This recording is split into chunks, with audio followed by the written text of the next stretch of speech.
Hello students, good morning everybody. आज से हम chapter number 6 part first 12th standard का स्टार्ट करने जा रहे हैं और उसका टाइटल है general principles and process of isolation of elements. इतना बड़ा टाइटल है, सिंपली आप इसको मेटलर्जी भी कह सकते हो,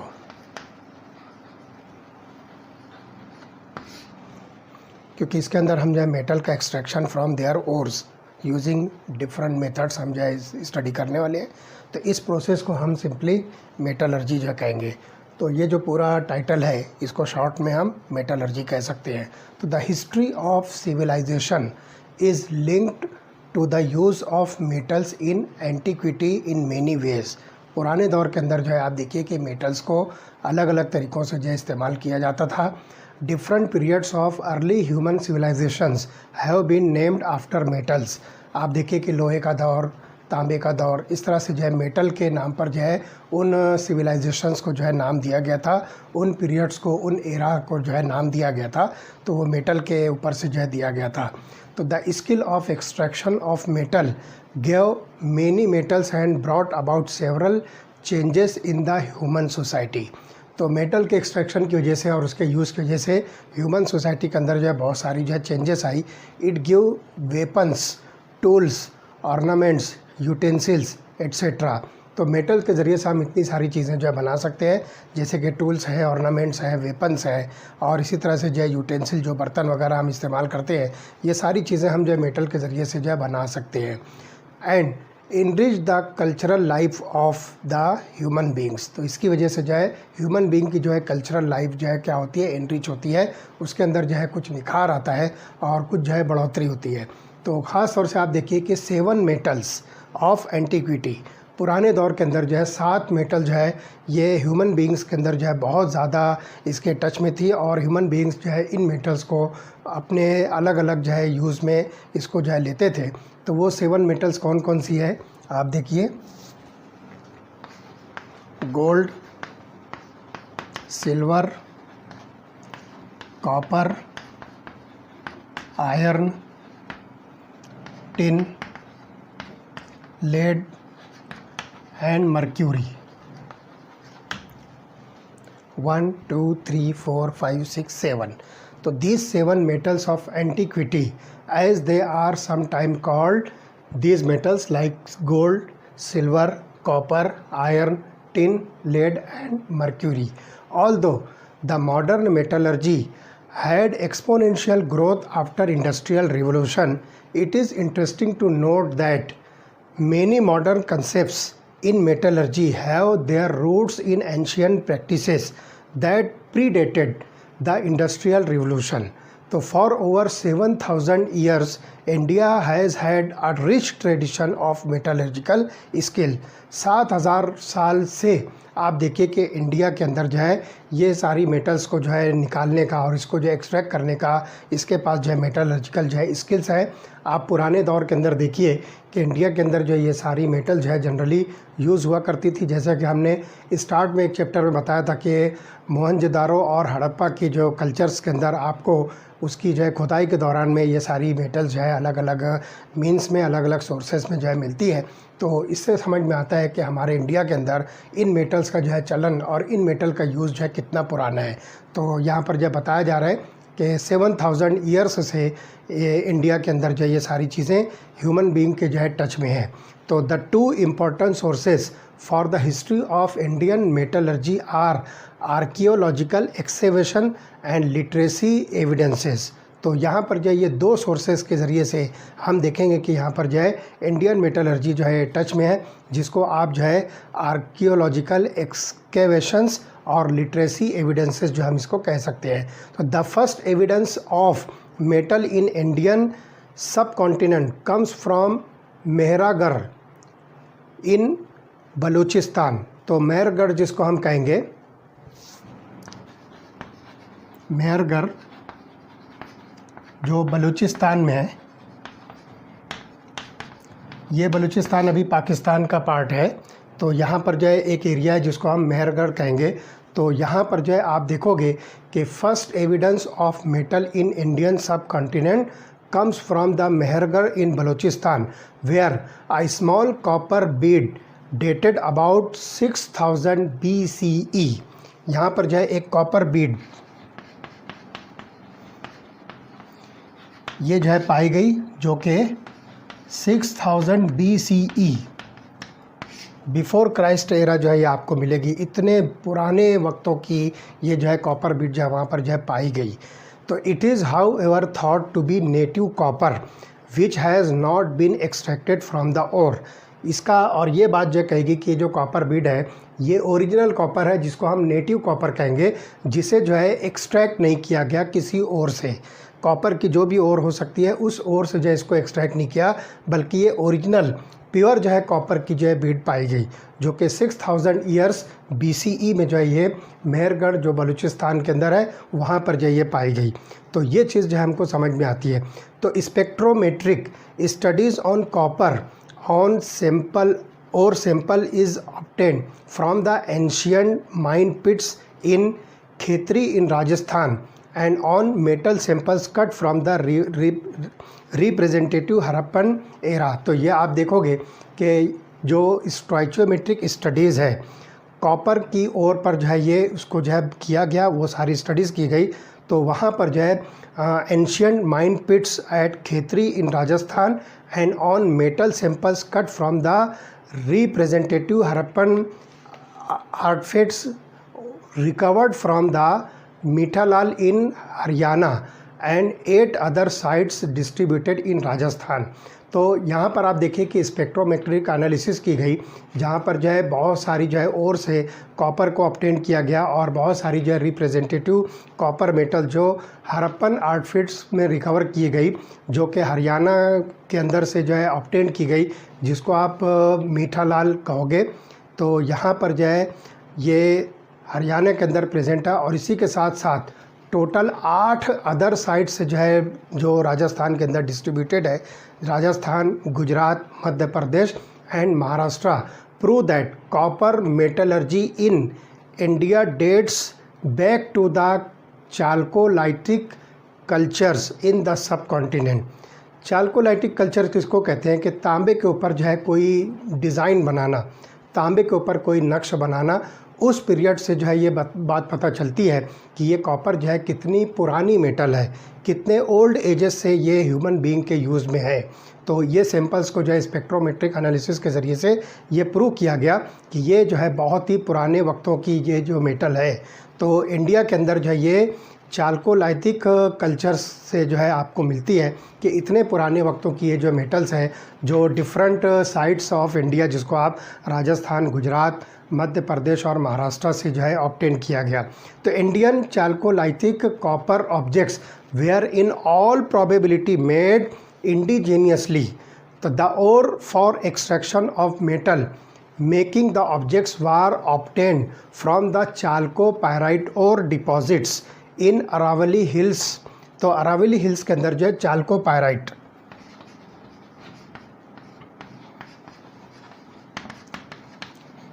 ये चाल्कोपाइराइट और जो है ये कॉपर की ओर है, जो अरावली हिल्स से इसको जो है ऑब्टेन किया गया और यहाँ से जो है मेटल कॉपर को जो है एक्सट्रैक्ट किया गया। तो collection of archaeological text from copper plates and rock descriptions have been compiled and published by the Archaeological Survey of India during the past century। आप देखिए कि पुराने वक्तों पे कॉपर की प्लेट्स के ऊपर जो है बहुत सारी चीज़ें जो लिखी जाती थी। तो ये कॉपर की प्लेट का जो टेक्स्ट है और साथ ही साथ जो है rock inscriptions have been compiled and publish by the archaeological survey of India. तो आर्कियोलॉजिकल सर्वे ऑफ इंडिया के ज़रिए से जो है ये पब्लिश किया गया कि कॉपर की प्लेट के ऊपर भी जो है पहले लोग जो है लिखा करते थे और वो चीज़ें जो है उसको जो है प्रिजर्व करते थे और वो सारी चीज़ें जो है पता चलती है कि कॉपर जो है कितने पुराने वक्तों से हमारे जो है इस्तेमाल में है। तो ये चीज़ जो है आर्कियोलॉजिकल सर्वे ऑफ इंडिया ने भी अपनी जो है बुक के अंदर जो है इसको डिस्क्राइब किया है। इसी तरह से royal records were engraved on copper plates. तो रॉयल जो एरा के जो बहुत सारे जो है लिखी हुई चीज़ें हैं वो कॉपर प्लेट्स के ऊपर जो है लिखा गया, जिसको ताम्रपत्र कहते हैं, दैट इज़ कॉल्ड एज ताम्रपत्र।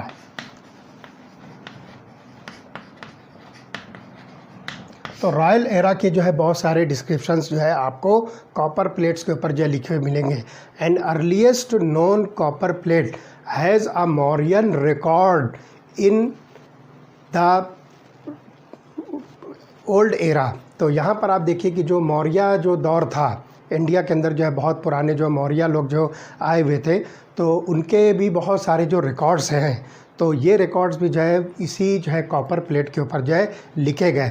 तो ये बात जो हमको समझ में आती है कि the earliest known copper plate has a Mauryan record that mentions feminine relief efforts, and it has one of the very few pre-Ashoka Brahmani inscriptions in India। तो प्री ब्राह्मणी इंस्क्रिप्शन इंडिया में उससे पहले भी जो है यहाँ पर आपको ये मौर्य के जो है बहुत सारे डिस्क्रिप्शंस हैं ये कॉपर की प्लेट पर जो है लिखे हुए मिलेंगे। तो ये सिंपल एक हिस्ट्री है, हम देख सकते हैं कि मेटल के साथ जो है ये ह्यूमन बींग्स का जो है क्या इंटरेक्शन है। इसी तरह से Harappans also used gold and silver as well as their joint alloy that is called as Electrum.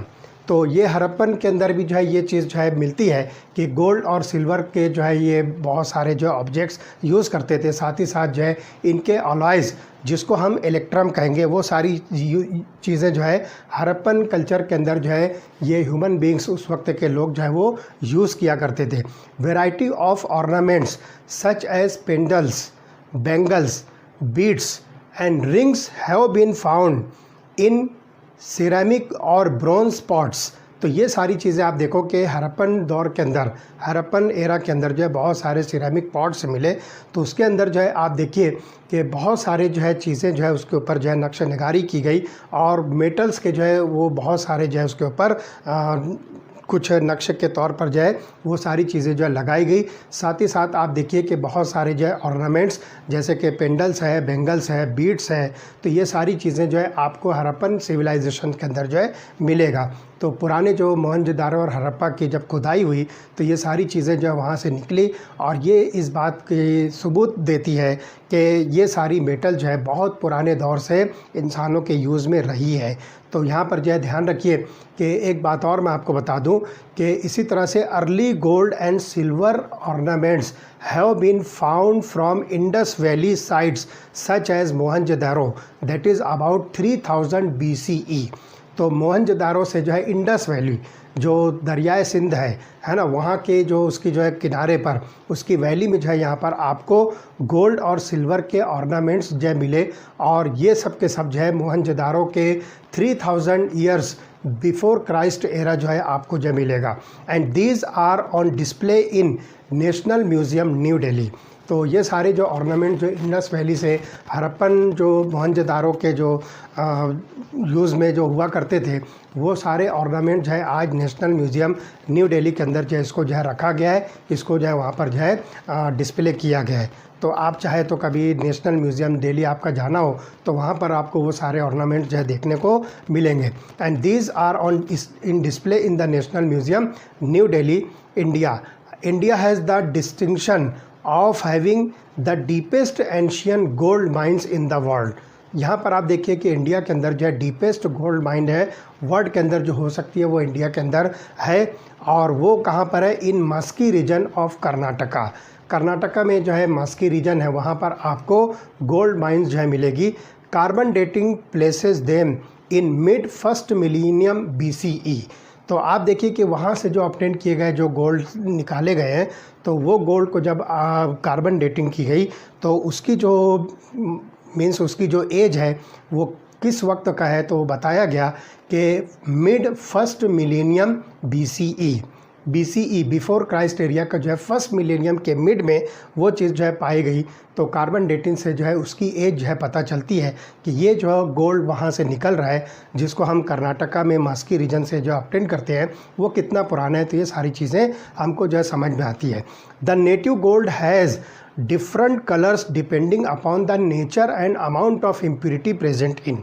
जो नेचुरल गोल्ड होता है तो गोल्ड जो है ये कलर इसका जो है डिफरेंट होता है और वो कलर जो है because of the presence of impurity, amount of impurity present in it. अब ये गोल्ड का कलर जो है कैसे डिफरेंट होगा, कितनी इम्प्योरिटीज़ होना चाहिए, तो यहाँ पर जो है देखिए आप कि it is likely that the different colors of native gold were a major driving force for the development of gold refining। तो ये जो है डिफरेंट कलर हमको जो है मिलता है। And recent extraction in central parts of the Ganges valley and Vindhya hills have shown that iron was produced there possibly as early as in 1800 BCE। तो आप यहाँ पर देखिए जो गंगा रिवर है और साथ ही साथ जो है विंध्या हिल्स जो आपको मिलेंगे, यहाँ पर जो है आयरन के जो है डिपॉजिट्स जो है पाए गए और उन आयरन्स को जो है वहाँ से जो है एक्सट्रैक्ट किया गया और उसको जो है ऑब्टेन किया गया अबाउट 1800 and 1000 BCE। इस एरा में जो है इसको निकाला गया 1800 to 1000 BCE before Christ area. ये इससे समझ में आता है कि आयरन भी जो है इंडिया के अंदर जो है कितनी ओल्ड जो है ये मेटल है, जो ह्यूमन बींग्स यहाँ पे रहने वाले लोग इसको जो है यूज़ करते आ रहे हैं। The results of excavation indicate that the knowledge of iron smelting and manufacture of iron artifacts was well known in eastern Vindhya and it has been in use in the central Ganga plains at least from the early 2nd millennium BCE। तो 2nd millennium early जो है BCE से जो है ये use of iron जो है हमको जो है मिलता है, जो गंगा के प्लेन्स पर जो है मिलेगा। और इसी तरह से जो विंध्या हिल्स है यहाँ पर जो है आपको आयरन के जो है यूज़ जो है बहुत ज़्यादा मिलेंगे। तो पुरानी हिस्ट्री जब आप उठा कर देखोगे तो इस ड्यूरेशन में जो है आपको आयरन का जो है यूज़ इंडिया के अंदर जो है बहुत ज़्यादा मिलेगा, जो गंगा के प्लेन्स पर है और साथ ही साथ जो है विंध्या हिल्स के आसपास रहने वालों में ये चीज़ें जो है आपको जो आयरन के ऑब्जेक्ट्स हैं उसका यूज़ जो है बहुत ज़्यादा आपको मिलेगा। इसी तरह से आप देखिए कि the quantity and types of iron artefacts and the level of technical advancements indicate that working of iron would have been introduce much earlier. तो ये जो है वर्किंग जो आयरन के साथ जो है बहुत सारी जो यूज़ है ये बहुत पुराने वक्तों का है। And the evidence indicates early use of iron in other areas of the country which proves that India was indeed an independent center for the development of the working of iron। तो ये बात जो हमको समझ में आती है कि इंडिया जो है ये बहुत पुराने वक्तों से ये आयरन के बारे में जो है आयरन की वर्किंग के बारे में जो है ये इंडिपेंडेंट रहा है। बहुत सालों से, हज़ारों सालों से जो है यहाँ पर आयरन का जो है यूज़ हो रहा है और इंडिया इसमें जो है इंडिपेंडेंट है। और इस तरह से यहाँ पर जो है आप देखोगे कि development of the working of iron के लिए जो है ये इंडिया जो है एक बड़ा सेंटर जो है उसके तौर पर जो है ये सामने आया। Iron smelting and the use of iron was especially established in South Indian cultures. तो यहाँ पर जो है आप देखिए कि जो साउथ इंडियन कल्चर्स थे यहाँ पर दो प्रोसेस है जिसको आप जो है आयरन की स्मेल्टिंग जो है कहोगे और इसी तरह से जो है इसको जो है साउथ इंडिया के अंदर जो है यूज़ किया गया कि किस तरह से जो है यहाँ पर आयरन को हम जो है एक्सट्रैक्ट कर सकते हैं। अब स्मेल्टिंग क्या होता है और आयरन को जो है कौन कौन से मेथड से जो है एक्सट्रैक्ट कर सकते हैं वो हम आगे वाले लेक्चर्स में इसको जो है डिटेल में स्टडी करने वाले हैं। ठीक है, तो the forging of wrought iron seems to have been at peak in India in the 1st millennium BCE। तो यहाँ पर आप देखिए कि रॉट आयरन जिसको आप जो है कच्चा लोहा जो है कह सकते हो, तो इस कच्चे लोहे को बनाने के लिए जो प्रोसेस था इंडिया के अंदर जो है ये बहुत पुराना है और वो 1st मिलेनियम CE के अंदर जो है आपको मिलेगा। जो क्राइस्ट एरा का जो है 1st मिलेनियम है उसके अंदर आपको ये चीज़ जो है बहुत ज़्यादा मिलेगी, जिसके अंदर इंडिया ने जो है रॉट आयरन जो है बनाने का तरीका जो है सीखा। Greek accounts reports the manufacture of steel in India by crucible process and in this process iron, charcoal and glass were mixed together in a crucible and heated until the iron melted and absorbed the carbon।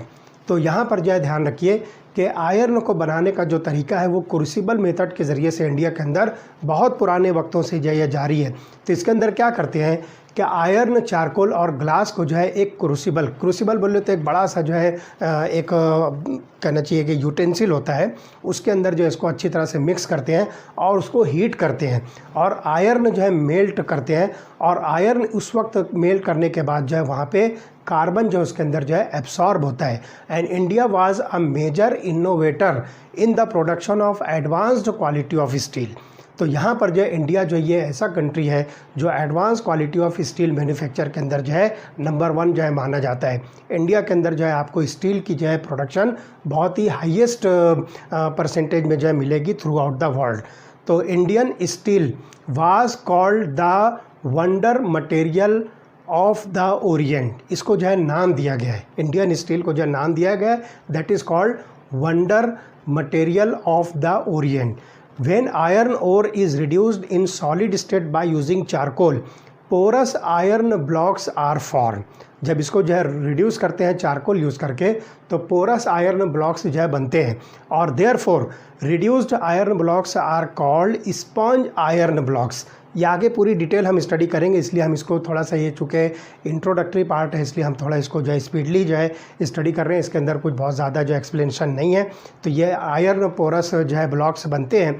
तो इन iron porous blocks को जो है आप जो है बहुत easily जो है बना सकते हो by reduction of iron using the charcoal. Charcoal simply जो है आप कोल को जो है कह सकते हो, तो कोल या सिंपली कार्बन, तो कार्बन के ज़रिए से आप इसको रिड्यूस करके पोरस चारकोल ब्लॉक्स बनाएंगे।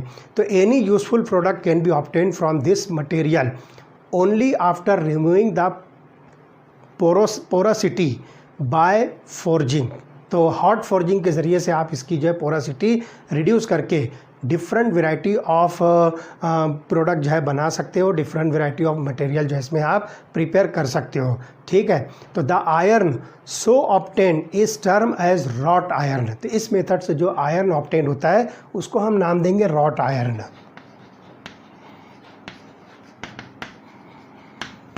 सिंपल यहाँ पर जो है आयरन को हम रिड्यूस करते हैं कार्बन के साथ, जिसको हम जो है कोक कहेंगे या सिंपली आप जो है इसको चारकोल जो है कहिए, तो उसके साथ जो है ऑब्टेन होगा तो वो जो है पोरस आयरन ब्लॉक्स होंगे। फिर उसकी पोरोसिटी जो है आप रिड्यूस कीजिए डिफरेंट मेथड से, हॉट फोर्जिंग के ज़रिए से, तो डिफरेंट वैरायटी ऑफ मटेरियल जो इसमें प्रिपेयर होंगे और उस आयरन को हम जो है रॉट आयरन जो कहेंगे। तो ये है रॉट आयरन का जो है एक्चुअल मीनिंग। आगे हम और देखेंगे इसकी क्लासिफिकेशन, आयरन जो है और कौन कौन से टाइप का होता है वो हम आगे के लेक्चर में जो है इसको स्टडी करने वाले हैं। And exciting example of wrought iron produced in ancient India is the world famous iron pillar. World famous iron pillar जो है आप देखोगे कि रॉट आयरन की एक बेस्ट एग्जाम्पल है। And it was erected in its present position in Delhi in 5th century CE। Christ era के 5th century से जो है ये पिलर जो है आप देखोगे, जिसको हम सिंपली दिल्ली के अंदर जो है इसको आप देखिए अशोक स्तंभ इसको जो है कहते हैं। तो ये एक जो है पिलर है, वो पिलर जो है आप देखो कुतुब मीनार जो है दिल्ली के अंदर है, तो कुतुब मीनार के पास में जो है ये पिलर है। तो उस पिलर को आप देखोगे तो वहाँ पर जो है वो आयरन का है और वो बहुत ही पुराने दौर से वहाँ पर जो है प्रेजेंट है।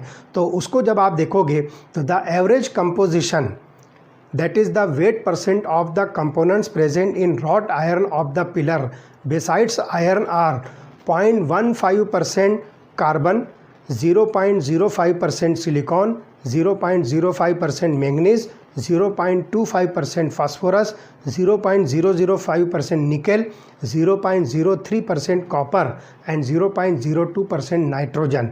उस पिलर के अंदर जो है आप देखिए कि जो कंपोजिशन है, तो आयरन के साथ जो है इतनी सारी मेटल्स भी जो है इसको ऑब्ज़र्व किया गया है, वहाँ पर जो उसको पता किया गया है। तो इसी तरह से आप देखोगे the most significant aspects of the pillar is that there is no sign of corrosion in spite of the fact that it has been exposed to the atmosphere for about 1600 years।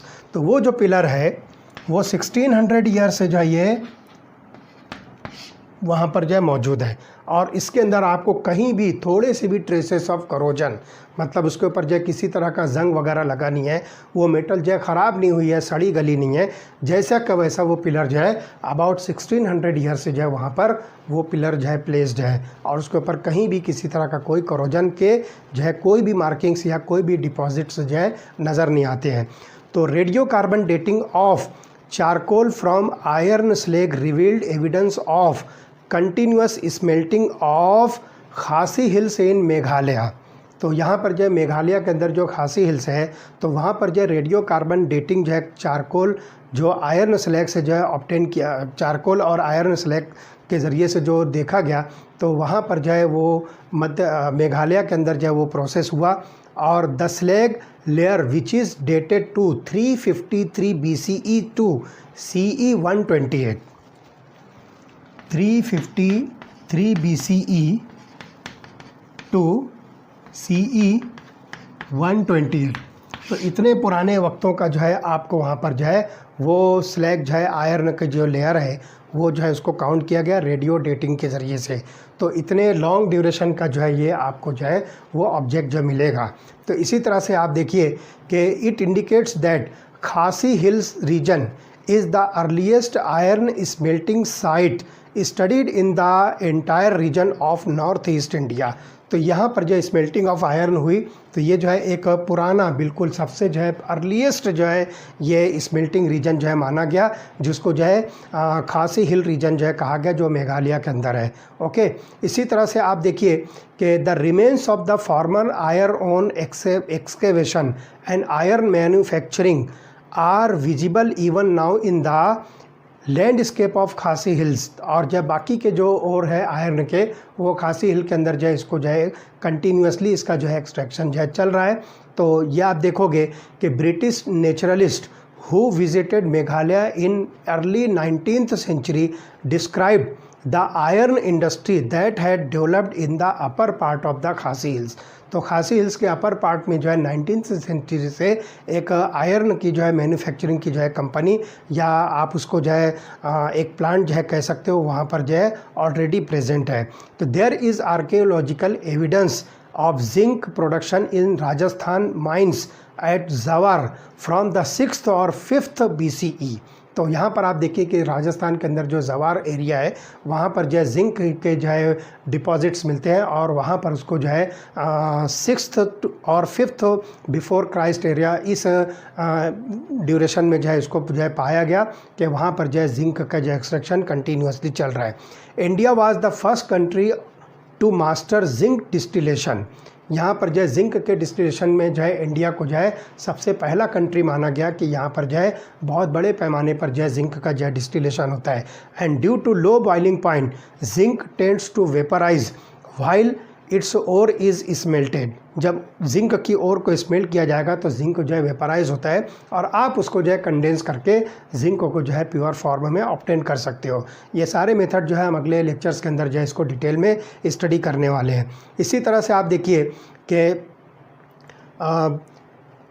Zinc को जो है यहाँ पर आप उसको evaporate कीजिए और evaporate करने के बाद जो है आप उसको फिर से जो है कंडेंस करके प्योर जिंक जो है बना सकते हो। And pure zinc can be produced after a sophisticated downward distillation technique in which the vapour was condensed in a lower container.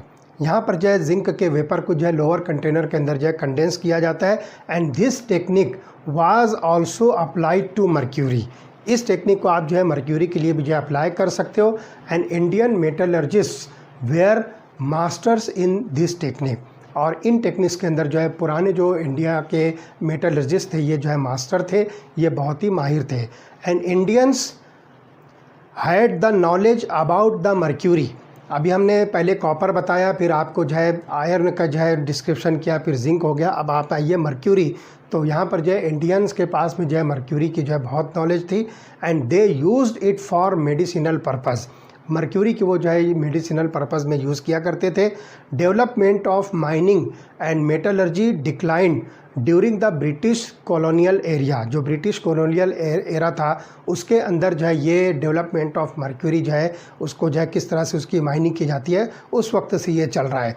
Bye the 19th century once flourished mines of Rajasthan were mostly abundant and became almost extinct. तो राजस्थान के अंदर जो ये mercury के जो deposits मिले और वहाँ से जो उसका एक्सट्रैक्शन जो स्टार्ट हुआ। And in 1947 when India got the independence, European literature on science and had already found its way slowly into the country। अब धीरे धीरे जो है वहाँ पर जो है यूरोपियन लिटरेचर जो है ये इंडिया के अंदर जो है फैलता रहा और this In post-independent era, the government of India initiated the process of nation building through the establishment of various institutes of science and technology. और उसके बाद जब इंडिया जब आज़ाद हुआ, इंडिपेंडेंट के बाद जो है फिर क्या हुआ कि बहुत सारी जो है इंस्टीट्यूट जो है इंडियन गवर्नमेंट ने जो है बनाया, जहाँ पर जो है ये सारी जो है टेक्नोलॉजी है वहाँ पर जो है उसकी नॉलेज दी जाती थी। और इस तरह से इंडिया के अंदर जो है मेटलर्जी का जो प्रोसेस है ये बहुत ज़माना पहले से जो चलता आ रहा है।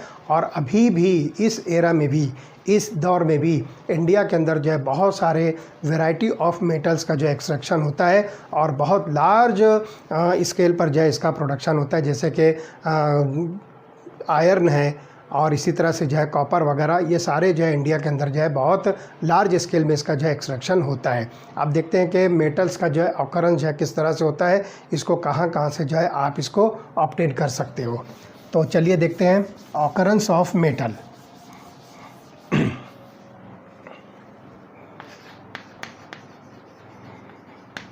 occurrence of metal.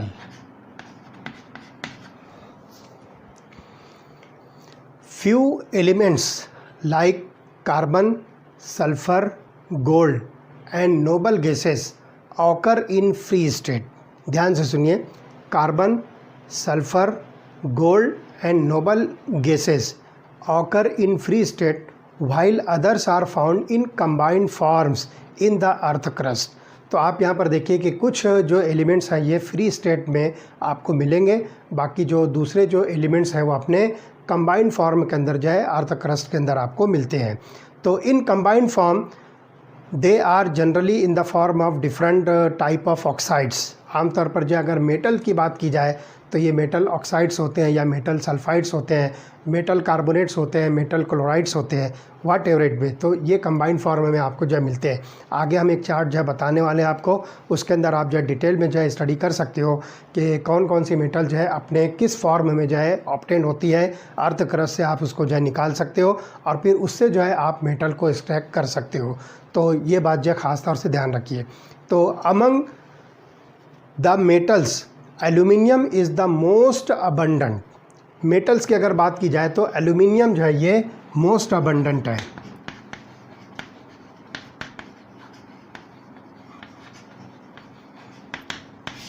Abundance is nothing but the percentage composition. तो एल्यूमिनियम का जो परसेंटेज कंपोजिशन है ये सबसे हाईएस्ट है।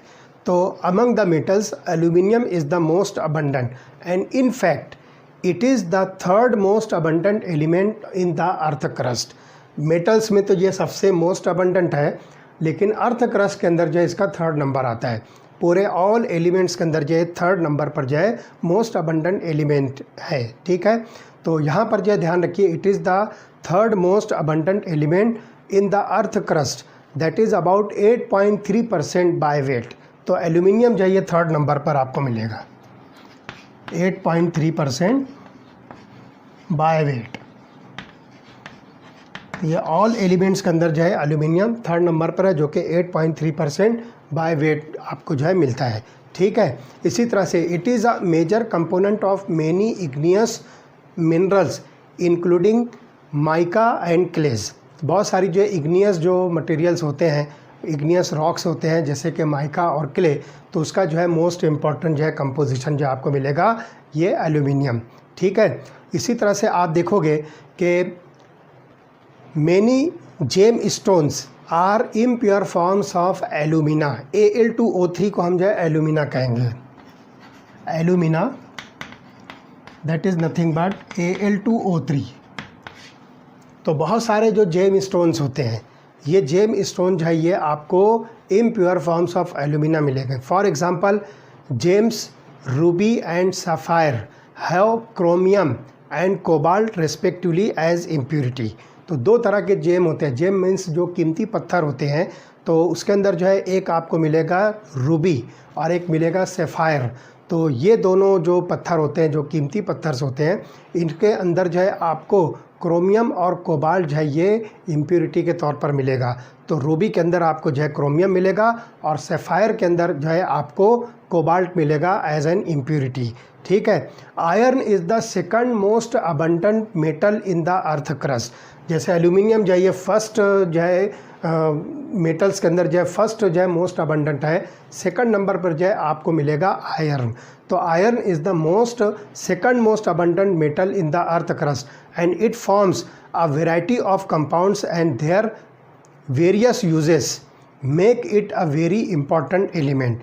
तो वेराइटी ऑफ कंपाउंड जो है फॉर्म करता है और उसके बहुत सारे यूज़ होने की वजह से इसको जो है एक बहुत ही काम की जो है मेटल जो है समझा गया है। ठीक है।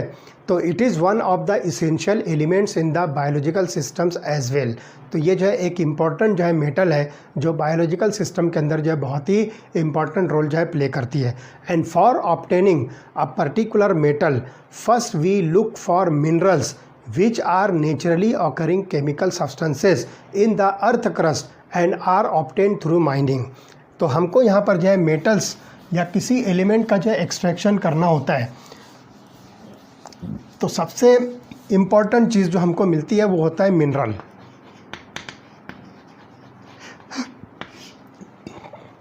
मिनरल क्या होती है? It is the naturally occurring chemical substances in the earth crust and are obtained through the mining. आप जो है माइनिंग के ज़रिए से जो है इनको जो है नेचुरली ऑकरिंग सब्सटेंसेस आप जो कहोगे जिसके अंदर आपको जो भी डिज़ायर्ड मेटल या डिज़ायर्ड एलिमेंट जो एक्सट्रैक्ट करना होता है तो उसको हम नाम देंगे मिनरल। तो mineral is the naturally occurring chemical substances in the earth crust and are obtained through mining and out of many minerals in which metal may be found only a few viable to be used as a source of the metal and such minerals are known as ore। तो यहाँ पर आप जो है ध्यान रखिए minerals और ores के अंदर जो है ये डिफरेंस। आप कोई भी एक पर्टिकुलर एलिमेंट कंसीडर कीजिए, से फॉर एग्जांपल कॉपर। तो कॉपर के बहुत सारे जो है नेचुरली ऑकरिंग सब्सटेंसेस हैं, केमिकल सब्सटेंसेस हैं जो अर्थ क्रस्ट के अंदर प्रेजेंट होते हैं। तो उन सारे जो है केमिकल सब्सटेंसेस को हम जो है मिनरल्स कहेंगे।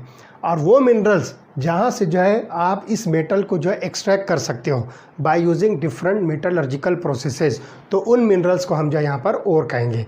या simply highest percentage composition of metal, जिससे आप जो है उस मेटल को जो एक्सट्रैक्ट करोगे उस मिनरल को हम नाम देते हैं ओर। तो ये दो डिफरेंस है। तो मिनरल्स किसको कहेंगे? These are the naturally occurring chemical substances in which the given substance is present and it can be obtained by mining, तो उसको हम जो है मिनरल कहेंगे। और वो मिनरल जिसके अंदर आपको उस मेटल का या उस एलिमेंट का मैक्सिमम परसेंटेज कंपोजिशन मिलता है, जिसको आप डिफरेंट मेटलर्जिकल प्रोसेसेस से ऑब्टेन करते हो, एक्सट्रैक्ट करते हो, उस मिनरल को हम नाम देंगे ओर। जैसे कि आप देखिए कि कॉपर की बहुत सारी जो है मिनरल्स आपको जो मिलेगी। कॉपर पैराइट्स है, मैलेसाइट है, क्यूपराइट है, कॉपर ग्लांस है, ये सब के सब जो है ये कॉपर की जो है मिनरल्स है। और कॉपर को जिससे ऑब्टेन किया जाता है वो कॉपर पैराइट होता है। ठीक है। तो कॉपर पैराइट जिसको हम जो है कॉपर का सल्फाइड जो है कंसिडर करेंगे, तो इससे जो है आप जो है कॉपर को जो एक्सट्रैक्ट करोगे।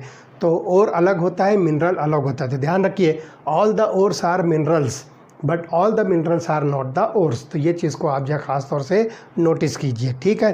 तो अब यहाँ पर आप देखिए कि आपकी बुक में टेबल नंबर 6.1 दिया हुआ है। ध्यान से देखिए टेबल नंबर 6.1। तो इसके अंदर जो है principal ores of some important metals दिया हुआ है, जिसमें एल्यूमिनियम, आयरन, कॉपर और जिंक, ये चार मेटल को जो है टेबुलर फॉर्म में दिया है।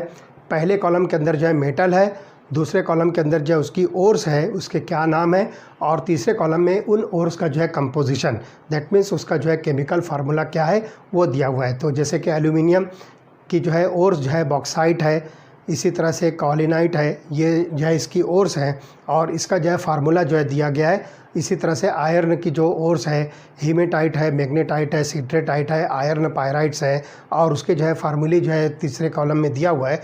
तो आप इसको जो है अच्छी तरह से जो है स्टडी कीजिए। तो यहाँ से जो है इस टेबल से आपको जो है ये सारी इन्फॉर्मेशन मिलेगी। तो 4 इंपॉर्टेंट मेटल्स हम यहाँ पर जो है स्टडी करने वाले हैं डिटेल में। तो उन्हीं मेटल्स का यहाँ पर जो है ओर्स दिया हुआ है और उनके जो क्या केमिकल फार्मूले हो सकते हैं वो तीसरे कॉलम के अंदर दिया हुआ है। तो you must look about the table number 6.1। तो यहाँ पर जो है principal ores of some important metals दिया हुआ है, ठीक है। तो आप अपनी बुक से इसको जो है रिफ़र कर सकते हो।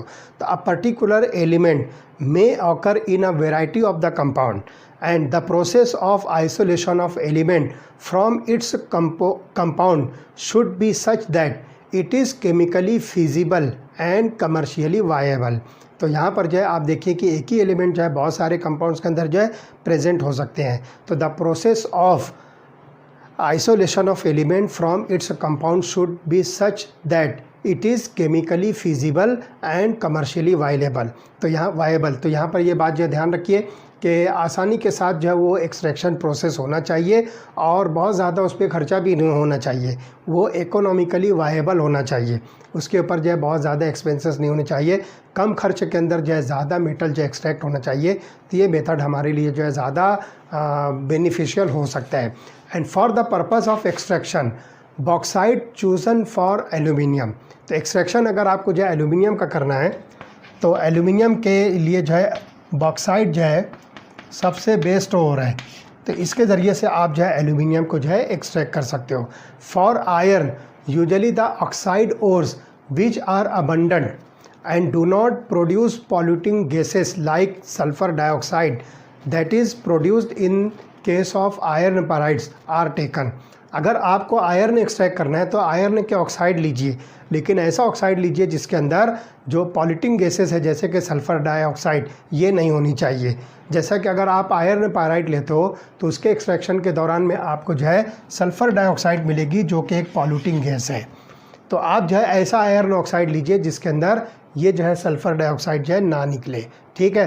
तो for copper and zinc any of the ores listed in table number 6.1 can be taken. तो यहाँ पर देखिए कि जिंक और कॉपर के लिए आप जो है टेबल 6.1 में जितनी भी ओर्स दी हुई है उनमें से आप जो है कुछ भी लेकर जो है उसका एक्सट्रैक्शन जो है कर सकते हो। तो ये बात जो है ध्यान से रखिए। तो it may be used depending upon the availability and other relevant factors. तो कॉपर और जिंक के लिए जो भी और जो है आपके लोकेलिटी के करीब में अवेलेबल है आप उसको लेकर जो है एक्सट्रैक्ट कर सकते हो। और अदर फैक्टर जो है आपके पास में कौन कौन से जो है मेथड से आप उसको इजीली एक्सट्रैक्ट कर सकते हो वो सारी चीज़ें अगर आपके पास अवेलेबल है तो फिर कॉपर और जिंक के लिए आप कोई सी भी और लेकर उसको जो है एक्सट्रैक्ट कर सकते हो। And the entire scientific and technological process use for the isolation of the metal from its ore is called as metallurgy. जैसा कि वर्ड मैंने आपको बताया था, इस पूरे टाइटल का एक सिंगल वर्ड मैंने आपको बताया था मेटलर्जी। तो मेटलर्जी क्या है? The entire scientific and technological process use for the isolation of the metal from its ore is called as metallurgy. इसको हम जो है नाम देते हैं metallurgy. And the extraction and isolation of element from its combined form involves various principles of the chemistry and still some general principles are common to the extraction process of the metals। तो ये extraction process of metal के अंदर जो है बहुत सारी जो है स्टेप्स हो सकती है। वो स्टेप जो है क्या क्या होगी, कौन कौन से मेथड्स उसके अंदर जो है यूज़ होते हैं और कौन कौन से उसके जो है अलग अलग जो है टेक्निक्स हैं, वो सारी टेक्निक्स जो है हम इसके बाद वाले लेक्चर में डिटेल में स्टडी करने वाले हैं। Okay, we stop here.